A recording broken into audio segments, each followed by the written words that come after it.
Marches against gun violence will be taking place in hundreds of cities this afternoon, with teenagers taking the lead.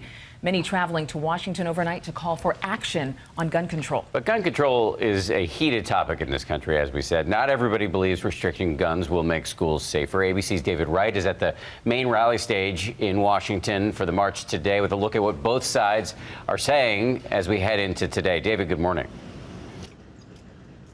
Good morning, Dan and Adrian. A very chilly morning here in Washington.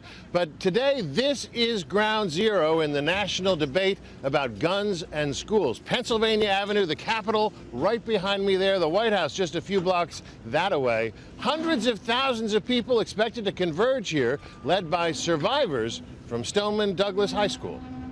They're here from across the country, hoping to send lawmakers in Washington a powerful message. It's terrifying going to school every day knowing that there's a chance that a shooter might come in. I think this is going to be a real moment of change. I'm honestly fed up. This group came all the way from South Florida, some of them hitching a free ride on a jet donated by the New England Patriots. We may be like a target like next. A like-minded local family is putting them up. Their host sick of worrying about gun violence in schools.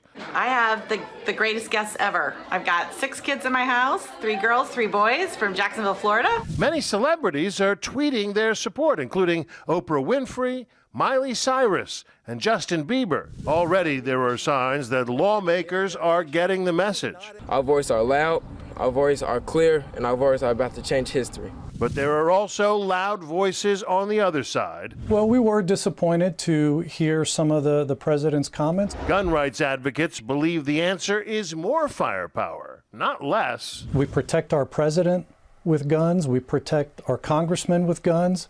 We protect banks with guns.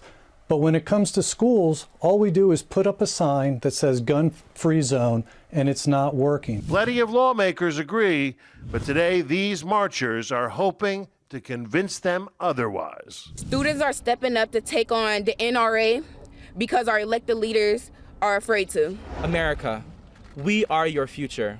Why won't you protect us? Now, this event here in Washington is the main event today, but there are events all across the country and around the world, frankly. This movement spreading far and wide. The organizers say 835 local events planned in all. Dan and Adrian? Will it have an impact? That's the question. David Wright, thank you very much. For more on that very question, let's bring in David Hogg, who is one of the organizers of this march. David is also a survivor of the shooting at the Marjorie Stoneman Douglas High School in Parkland, Florida. He's in our Washington bureau this morning. David, good morning. Thank you for joining us. Thank you for having me. So I want to start by showing you a number from a recent ABC News Washington Post poll. When we asked people whether they thought the spate of mass shootings in this country were a reflection of problems with our mental health care system or inadequate gun control laws, 57% said mental health, only 28% said gun control. So in light of that, what specifically are you hoping to achieve today? Today we are going to start a revolution. This is the beginning of a lifelong marathon, not only for me, but for my generation. We are sick and tired of the inaction here in Washington and around the country at different state capitals and in different cities, of politicians that are owned by the NRA and not listening to their constituents in the future of America. We are the children. We are making our voices heard, and we will change America with or without these politicians. And today is the beginning of that revolution.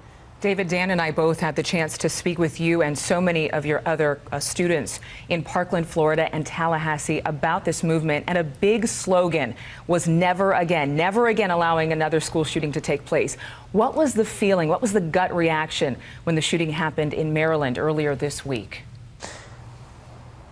I had to relive a lot of the previous memories that I had from my school shooting. Everybody takes grief their own way, but for me it was more infuriating realizing that because that was a person with a gun, and in reality, were they taken out by law enforcement? Yes, and I'm so glad that they were, but they shouldn't have had to do that in the first place. It's due to a lack of in-training, a mental health care problem, a gun control problem, and an American problem is what we have here.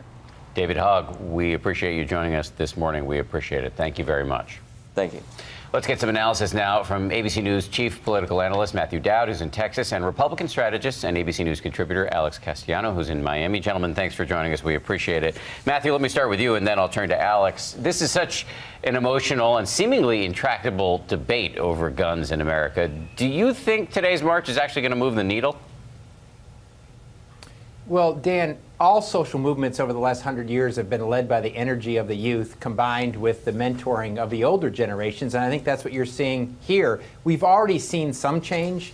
As everyone knows, Florida passed a ban on certain age limits on guns. The president's reaction in banning bump stocks, all of those things are in the aftermath of the high school students standing up and giving voice. And I think today is another step in that process. And as David said, they're not going away. They understand it's a marathon. They understand it takes a long time. Today's just a big energy boost for that movement. Alex, do you agree, especially given the poll numbers we've shown already that show that many Americans don't have an appetite for stricter gun control?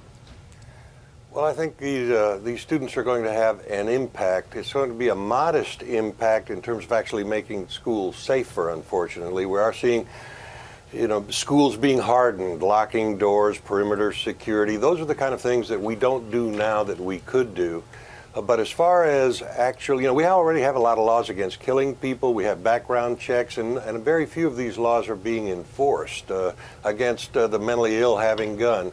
So, we're not enforcing what we have now, but we're going to pass more laws now to enforce.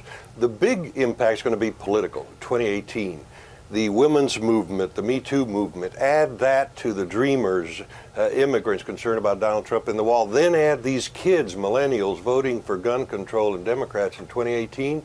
You've got a big Democratic wave coming. That's what's going to change.